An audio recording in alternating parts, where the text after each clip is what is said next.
आदरणीय प्रधानमंत्री श्री नरेंद्र मोदी जी, माननीय विज्ञान प्रौद्योगिकी पृथ्वी विज्ञान स्वास्थ्य और परिवार कल्याण मंत्री डॉक्टर हर्षवर्धन जी, भारत सरकार के मेरे सहयोगी सचिव डिपार्टमेंट ऑफ साइंस टेक्नोलॉजी के प्रोफेसर आशुतोष शर्मा जी, डीबीटी की doctor Renu Swarup ji, ministry of earth sciences के राजीवन नायर जी, आईसीएमआर के director general professor Balram Bhargava ji, Vigyan Bharati के राष्ट्रीय अध्यक्ष doctor Vijay Bhatkar ji, India international science festival से जुड़े हुए सभी व्यक्तिगण और विज्ञान जगत से जुड़े हुए और विज्ञान जगत में रुचि रखे हुए सभी देश और विदेश के आज जो यहाँ पे जुड़े हमारे साथ है, सभी को हार्दिक अभिनंदन।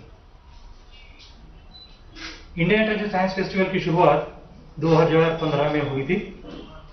इसकी परिकल्पना हमारे सामने में माननीय डॉक्टर हर्षवर्धन जी ने रखी थी, जिसकी वजह से विज्ञान और प्रौद्योगिकी मंत्रालय, पृथ्वी विज्ञान मंत्रालय और विज्ञान भारती, जो एक देश की बहुत बड़ी मुहिम है, जो बहुत बड़ी ऑर्गेनाइजेशन है, जो उस विज्ञान को लोगों तक पहुंचाने की कोशिश करती है, इन तीनों के सहयोग से और शुरू हुआ था। और चलते चलते जिसे कहते हैं कि आग की पलक झपकते ही हम लोग छठी कड़ी पर पहुंचे हैं। जैसे कि मैंने कहा, ये एक सहयोग है ministry of science and technology, ministry of earth sciences और विज्ञान भारती, और इस साल हमारे साथ Indian council of medical research भी जुड़ी हुई है। इस छठी कड़ी में हमारे साथ 1 लाख से भी ज्यादा रजिस्टर्ड लोग जुड़े हुए हैं इस वर्ष, जो कि ये इवेंट ऑनलाइन किया जा रहा है। इसमें 41 अलग अलग तरह के प्रोग्राम्स होंगे, जिसमें कि कई लोगों के व्याख्यान होंगे, जाने माने लोगों के व्याख्यान होंगे, जिसमें कि कई सारे लोगों के वाद विवाद होंगे, जिसमें कि कुछ राउंड टेबल डिस्कशंस होंगे, और विदेश के भी कुछ मंत्रालय के लोगों के जो है वो भी इसमें जुड़े हुए हैं। इंडिया इंटरनेशनल साइंस फेस्टिवल 2020 में एक महा एक्सपो का भी आयोजन किया गया है, जो कई वर्षों से आईएसएफ में किया जा रहा है। और इस वर्ष महा एक्सपो में 40 से भी ज्यादा प्रयोगशालाएं और शिक्षण संस्थाएं जुड़ी हुई है। इस वर्ष 5 Guinness book of world record का प्रयास किया जा रहा है, और मुझे सभी को बताने में खुशी हुई है कि आज सुबह एक Guinness book of world record किया गया, जिसमें पूरे देश से 6,874 छात्र जुड़े हुए थे, स्कूल के छात्र, जिन्होंने एक साथ बैठकर सन डायल तैयार किया गया था। सन डायल जो होती है कि सूर्य की घड़ी जो होती है, जो करके सूर्य के छांव से टाइम पता होता है, उसका उन्होंने आज निर्माण किया। ये पहली बार किया गया है। 6000 से अधिक छात्रों ने एक साथ मिलकर, और Guinness book of world record आज 1 बजे वो कायम किया गया। इंडिया इंटरनेशनल साइंस फेस्टिवल 22 दिसंबर से लेकर 25 दिसंबर तक है। इसका सिंबॉलिक महत्व है वो ऐसा है कि 22 दिसंबर श्रीनिवासा रामानुजम, जो कि बहुत ही जाने माने गणितज्ञ थे हमारे देश के, उनका जन्मदिन होता है। और 25 दिसंबर हमारे पूर्व प्रधानमंत्री माननीय अटल बिहारी वाजपेयी जी, उनका जन्मदिन होता है। और हम सबको पता है कि माननीय वाजपेयी जी को विज्ञान में बहुत रुचि थी, और उन्होंने हमारे सामने में जय किसान जय जवान के अलावा जय विज्ञान का भी नारा हमारे सामने में माननीय अटल जी ने रखा था। सर, मुझे एक पुरानी याद है, हमारे देश की परंपरा जो है विज्ञान की, उसमें की एक छोटी सी जो मुझे एक कहानी याद रही है, वो है कि ऋषि मुनि याज्ञवल्क्य जो थे, उनका संवाद गार्गी के साथ जो हुआ था, उसमें गार्गी ने बहुत ही गहरे सवाल पूछे थे मुनि याज्ञवल्क्य से, और उसमें से आकाश का निर्माण हुआ था। आकाश का जो कंसेप्ट है उसमें से निर्माण हुआ था, और ये हमारे उपनिषदों में उसका उल्लेख किया गया है। और तब से लेके आज तक हमारे देश का विज्ञान और प्रौद्योगिकी की परंपरा जो है बहुत अच्छी रही है, कि निसर्ग के बारे में सवाल पूछना, हमारी समस्याओं का हल ढूंढ के निकालना, ये सब परंपरा हमारे देश की एक बहुत अच्छी परंपरा रही है। और इसी परंपरा को आगे बढ़ाते हुए हमारे देश के सामने में जब भी कोई चुनौतियां खड़ी हुई है, हमारे देश के सभी वैज्ञानिकों ने एकजुट कर इन समस्याओं का हल करने की जरूर कोशिश की है। और गए 50-70 साल में अगर देखें तो कई उदाहरण हमारे सामने में आते हैं, जिस वक्त सब वैज्ञानिकों ने मिलकर एक साथ जुटकर इन समस्याओं का हल जरूर निकाला था। जैसे कि हरित क्रांति का जब भी जिक्र होता है तो मालूम होता है कि विज्ञान ने किस तरह से भूमिका हरित क्रांति में निभाई थी। इसी तरह श्वेत क्रांति हुई थी। इस तरह 1970 और 1980 के दशक में जब हमें टेक्नोलॉजीज डिनायल हो रहा था कि पाश्चात्य देशों ने हमें टेक्नोलॉजी देना मना किया था, और उसी वक्त हमारा स्पेस प्रोग्राम और डिफेंस प्रोग्राम बहुत स्ट्रांग हमारे वैज्ञानिकों ने करके दिखाया था। ये बताने में खुशी है कि जब हमारे सामने में कोविड-19 जैसी एक महामारी सामने में खड़े होकर एक बहुत बड़ी समस्या जब खड़ी हुई, तब सभी वैज्ञानिकों ने एकजुट कर दोबारा इसका कोशिश करने में कोशिश जरूर की है। कोविड-19 से एक सबक जरूर मिला है, जिससे कि आदरणीय प्रधानमंत्री ने हमें एक बहुत बड़ा हमारे सामने में नारा रखा है, जो आत्मनिर्भर देश को बनाने के लिए। और आत्मनिर्भर बनाना ये वैज्ञानिकों ने चुनौती स्वीकार की है और सभी वैज्ञानिक इसके ऊपर तेजी से काम कर रहे हैं। और आत्मनिर्भरता से ही हमारे देश को जो परंपरा है, जिसे कि हम लोग ग्लोबल वेलफेयर कहते हैं, जिसको पूरे विश्व को हम एक परिवार मानते हैं, जिसे हम वसुधैव कुटुंबकम मानते हैं, तो आत्मनिर्भरता और ग्लोबल वेलफेयर ये इस वर्ष की इंडिया इंटरनेशनल साइंस फेस्टिवल की मुख्य भूमिका है। तो जो विचार विमर्श इंडिया इंटरनेशनल साइंस फेस्टिवल में आज से लेकर 25 तारीख तक होंगे, इसमें मुख्य भूमिका आत्मनिर्भरता और ग्लोबल वेलफेयर ये विज्ञान के मार्फत किस तरह किए जा सकते हैं, इसके ऊपर काफी सारे विचार विमर्श होंगे। ये सभी समस्याएं जो प्रासंगिक है, ये सभी समस्याएं जिसे हम लोग कॉन्टेम्पररी कहते हैं, इसका हल निकालने के लिए भी हम लोग जरूर विचार विमर्श करेंगे आने वाले 3-4 दिनों में। लेकिन मुख्य उद्देश्य इस फेस्टिवल का ऐसा है, इसको हम लोग उत्सव के तरह मनाते हैं और हमारे प्रयोगशालाओं में 4 दीवारों के भीतर वैज्ञानिक जो कुछ काम करते हैं और उनमें जो हर्ष होता है अपने काम का, वो हम लोग समाज तक किस तरह ले जाए और समाज को क्या बताए कि वैज्ञानिकों ने कौन सी नई खोज की है, इससे समाज को क्या फायदा होने वाला है, और इसलिए ये उत्सव मनाया जा रहा है। और ये परिकल्पना जो डॉक्टर हर्षवर्धन जी ने हमारे सामने में रखी थी 2015 में, उसी परंपरा को हम आगे बढ़ाते हुए 6ठे दौर पर पहुंचे हैं। इसमें आप सभी लोगों का स्वागत है। मुख्यतः आदरणीय प्रधानमंत्री जी का हम बहुत हर्ष से यहाँ पे स्वागत करते हैं। प्रधानमंत्री जी, मैं आपको रिक्वेस्ट करूंगा कि आप हम सभी को संबोधित करें। धन्यवाद।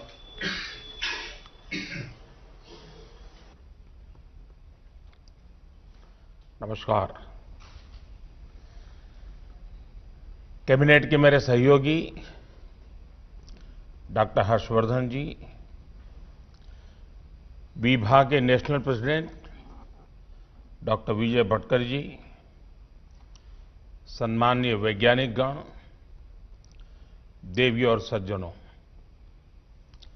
त्योहार, उत्सव, फेस्टिवल ये भारत का कैरेक्टर भी है और भारत का टेम्परामेंट भी है और भारत की ट्रेडिशन भी है। आज के इस फेस्टिवल में हम साइंस को सेलिब्रेट कर रहे हैं। हम उस ह्यूमन स्पिरिट को भी सेलिब्रेट कर रहे हैं जो हमें लगातार इनोवेट करने के लिए प्रोत्साहित करती है। Friends, India has a rich legacy in science, technology and innovation. Our scientists have done path-breaking research. Our tech industry is at the forefront of solving global problems. But India wants to do more. We look at the past with pride, but want an even better future. साथियों, इसके लिए Bharat basics पर जोर दे रहा है। आप सभी से बेहतर ये कौन जानता है कि साइंटिफिक टेम्पर डेवलप करने के लिए बचपन से बेहतर समय क्या हो सकता है।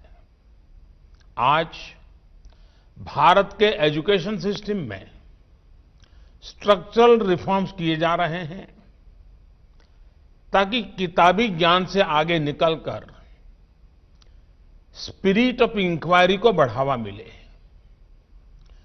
3 दशक के लंबे समय के बाद देश को नेशनल एजुकेशन पॉलिसी मिल चुकी है।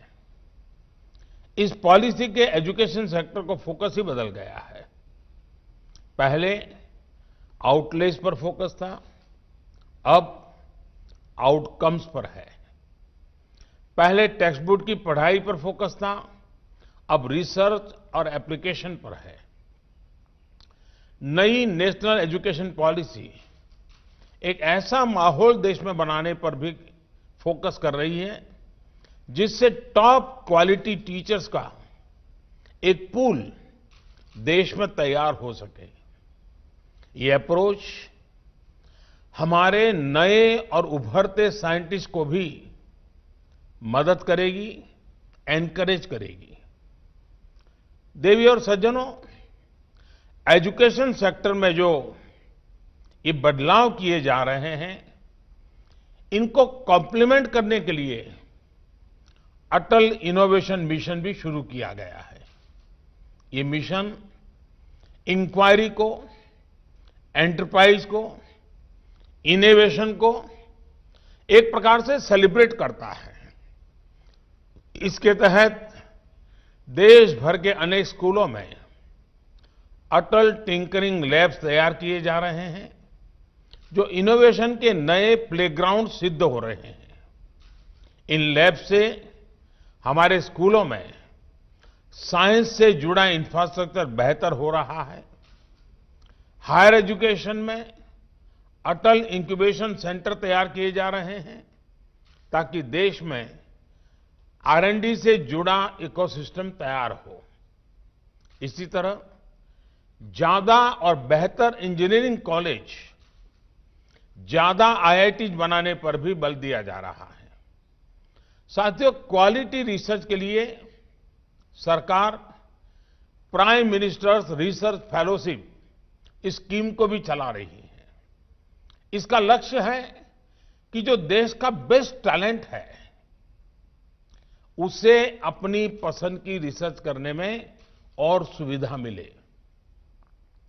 देश की सभी IITs, सभी IISERs, बेंगलुरु के इंडियन इंस्टीट्यूट ऑफ साइंस और कुछ सेंट्रल यूनिवर्सिटीज और NITs में ये स्कीम स्टूडेंट्स को काफी आर्थिक मदद दे रही है।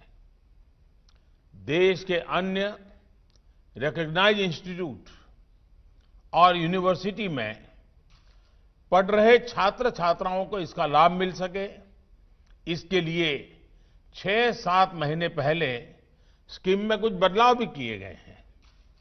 साथियों, बीते कुछ महीनों से मेरी अनेक साइंटिस्ट से चर्चा हुई है। हाल में ही भारत ने वैभव समिट भी होस्ट की थी।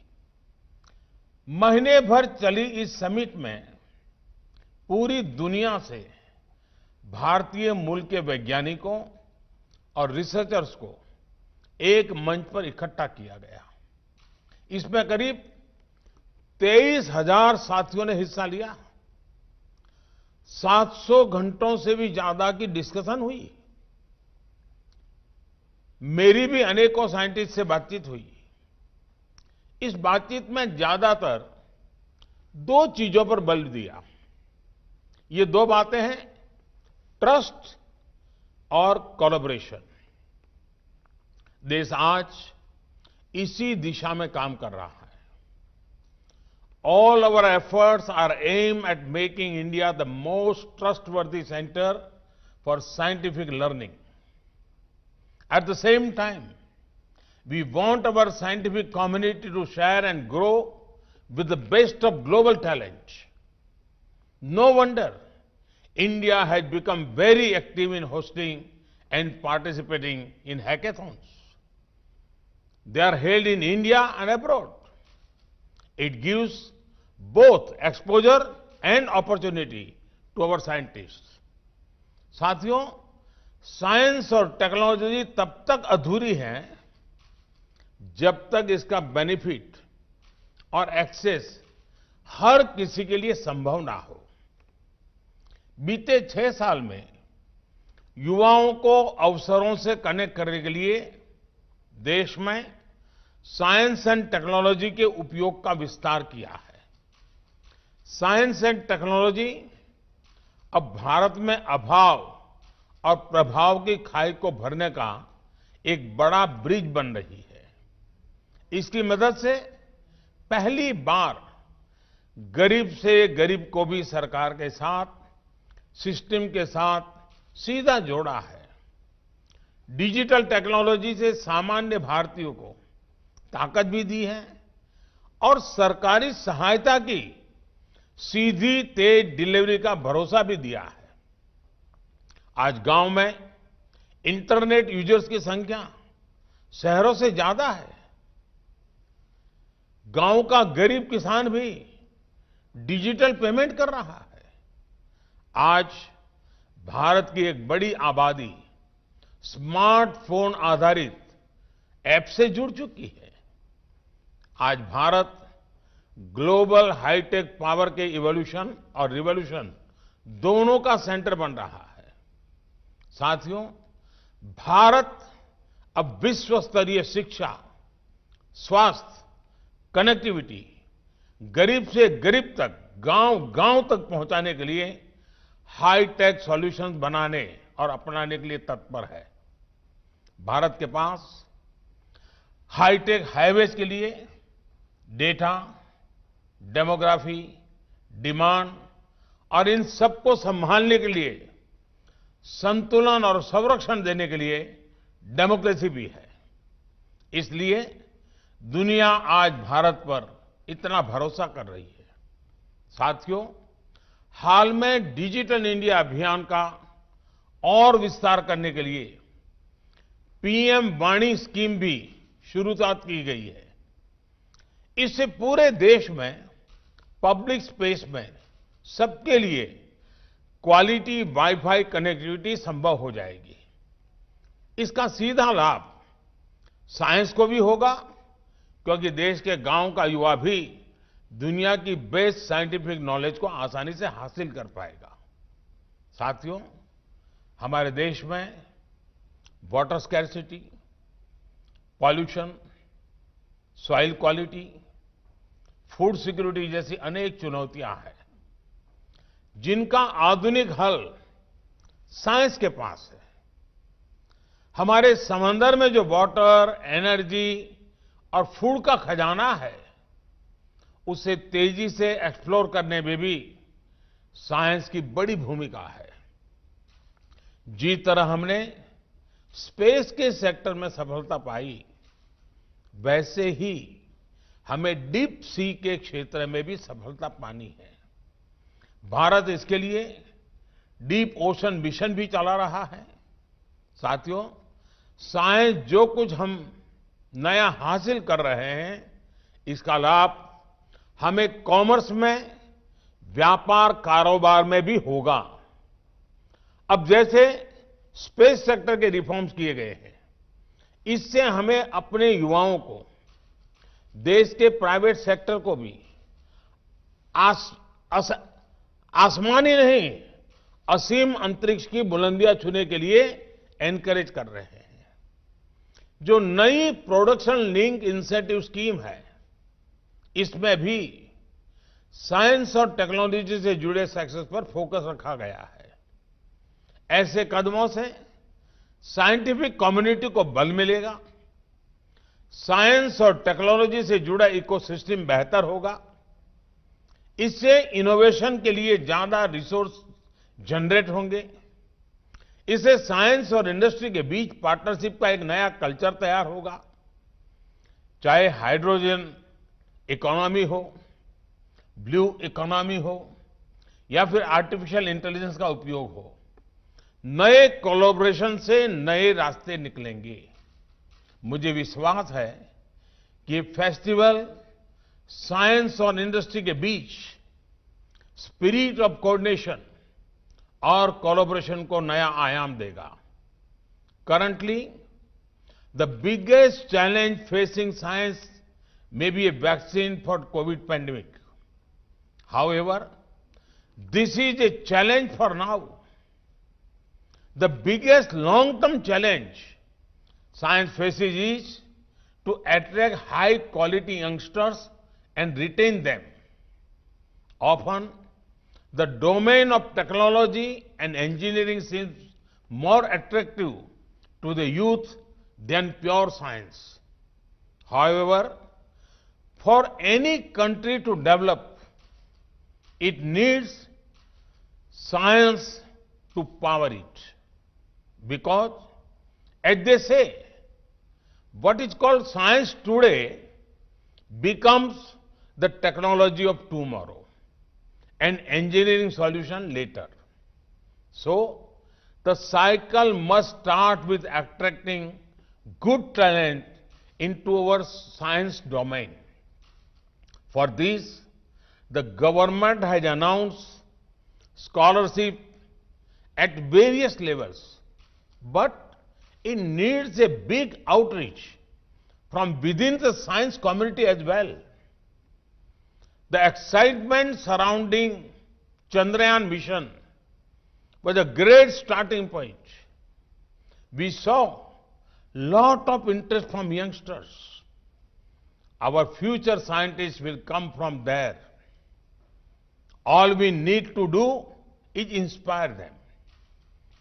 Friends, through this gathering, I want to invite the global community to invest in India, to Indian talent and innovate in India. India has the brightest minds.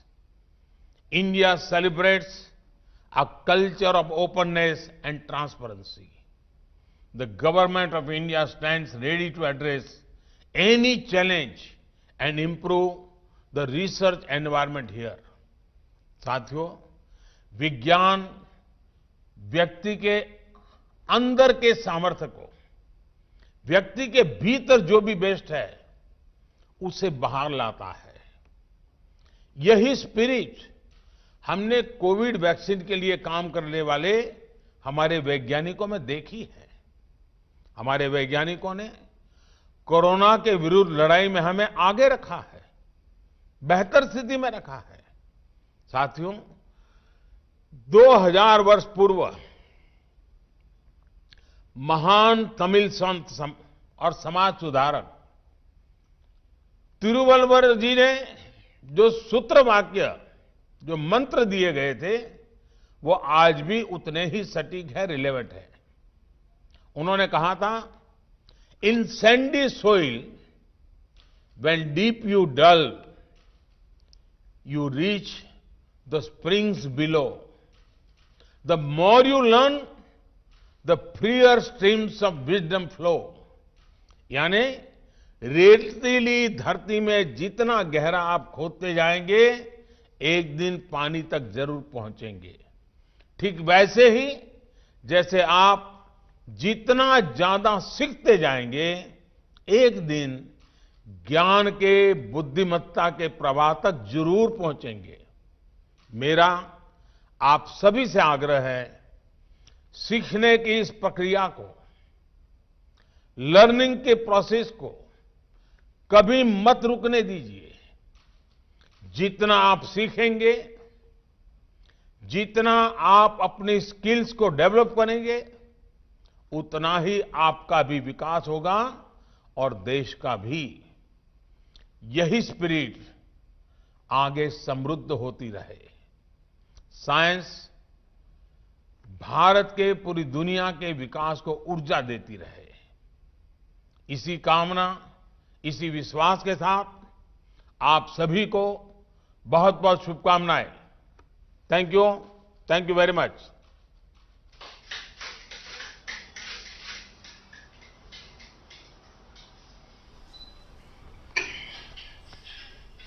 बहुत धन्यवाद सर, आपके आशीर्वचन से और आपका ये उद्देश्य सामने लेकर हम लोग जर्नी आगे बढ़ाएंगे। बहुत बहुत धन्यवाद सर।